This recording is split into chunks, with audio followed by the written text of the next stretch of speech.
안녕하세요. 아나운서 신하영입니다.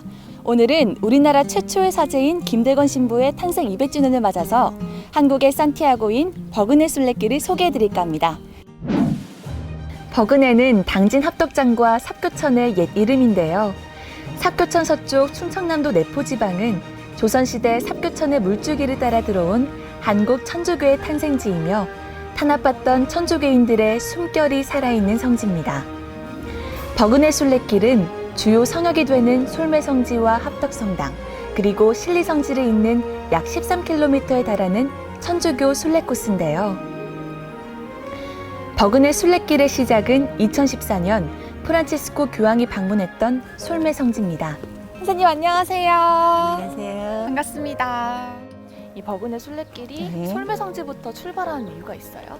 네, 솔매성지는 한국 최초의 신부이신 김대건 신부님의 탄생지지요. 소나무로 우거진 동산, 작은 동산에서 솔매입니다. 솔매성지는 1784년 한국 천주교회가 창설된 직후부터 김대건 신부의 증조할아버지, 작은할아버지, 아버지, 그리고 아들 김대건 신부까지 4대에 걸친 순교자가 살았던 터인데요. 특히 김대건 신부가 신앙과 삶의 지표를 쌓 키운 장소로 한국의 베들레헴이라 불리며 우리나라에서 가장 중요한 성지로 꼽힙니다. 이곳이 바로 김대건 신부님이 태어나신 생가지에 복원된 생가입니다. 네, 1821년 8월 21일 이곳에서 태어나셨지요. 신앙의 박해를 피해서 7살 때까지 생활을 하시다가 다른 곳으로 이주를 하시게 됩니다. 그래서 김대건 신부님은 1846년 9월 16일 한강변 새남터에서 순교를 하시게 됩니다. 독실한 카톨릭 집안에서 태어나 26살 나이에 순교하기까지 투철한 신앙과 신념으로 성직자로서의 진면목을 보여줬던 김대건 신부. 김대건 신부는 중국, 마카오, 필리핀 등으로 가며 라틴어와 프랑스어, 중국어를 구사하고 서양 음악, 그림 등에도 능통한 국제인이자 여행가이기도 했습니다. 이정표를 따라 걸어가면 정겨운 시골길이 이어집니다. 곧이어 뾰족한 2개의 종탑이 아름다운 합덕성당에 닿았는데요. 내포의 첫 번째로 설립된 성당이지요. 합덕성당은 우리나라에서 제일 많은 신부님을 배출한 성당이에요. 1929년 벽돌과 목재를 사용해 건축한 합덕성당은 우리나라에서는 보기 드문 고딕 양식의 건물입니다. 이곳은 내포 사람들이 어디서든 올려다보며 마음을 의지하던 신앙의 중심이었지만 천주교인들의 박해를 받을 때 순교의 장소가 되면서 아픈 역사를 간직한 곳이기도 한데요.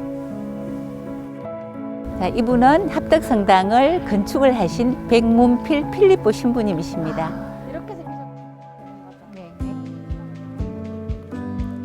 순례길은 성동리 마을로 이어졌습니다. 성동리 마을은 내포의 첫 순교자 원시장과 그의 사촌 원시보의 고향이기도 합니다. 2014년 프란치스코 교황에 의해 복자로 선포된 그들에게 생명을 줬던 이 마을에서 가장 오래된 신앙의 샘도 보존돼 있습니다.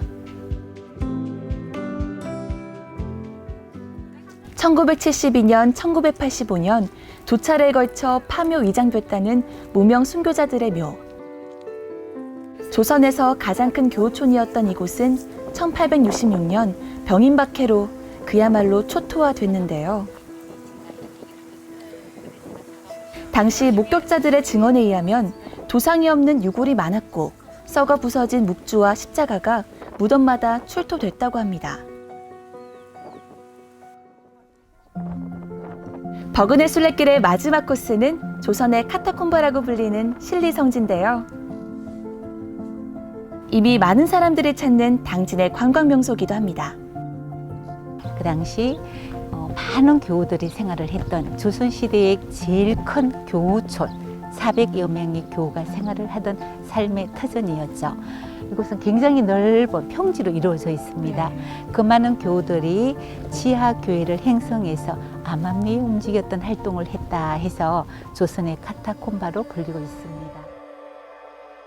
내포 지방의 중심부에 자리한 신리는 마을 사람 전체가 다 천주교 신자였다고 하는데요. 사교천 물길을 통해 중국에 있는 파르예방 정교회와 긴밀히 연계될 수 있었던 덕분에 선교자들의 비밀의 국처가 됐고 천주교 탄압기에 가장 중요한 교우촌으로 인식됐다고 합니다.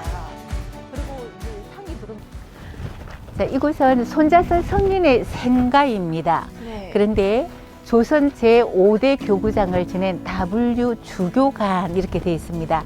현존하는 유일한 주교관이고요. 한국 천주교사에서 또 빼놓을 수 없는 인물이 제5대 조선교구장을 지낸 W 주교인데요. 그는 이곳에서 은거하며 선교 사제들의 구심점 역할을 했고 조선 천주교사와 순교자들의 행적을 수집 기록했다고 합니다. 넓은 잔디 너머에는 우리나라 유일의 순교미술관이 우뚝 서 있고 구석구석 다양한 조형물들이 설치돼 있어 이곳을 찾는 이들에게 경건한 쉼터가 되고 있습니다. 천주교가 가난한 사람, 힘든 사람, 박해받는 사람들을 포용한 종교잖아요. 그런 종교의 역사가 묻어나 있는 곳이 벽원의 순례길인 것 같아요. 아, 이게 우리의 인생의 길과 참 많이 닮아 있구나 라는 생각을 했던 것 같아요. 되게 힐링이 많이 되는 시간이었어요. 1821년 김대근 신부님이 태어났던 그때도 콜레라가 굉장히 성행을 했답니다. 지금 코로나 시국에 우리 모두가 어려운 이때에 이 순례길을 걸으면서 모두의 마음에 힐링이 되었으면 좋겠습니다. 한국 천주교의 발원지인 버그네. 올봄에는 이 땅의 선조들과 순교자들이 걸어간 정스럽고 아름다운 신념의 길, 버그네 순례길을 천천히 따라 걸으며 오롯이 자신을 돌아보는 특별한 여행 어떠신가요?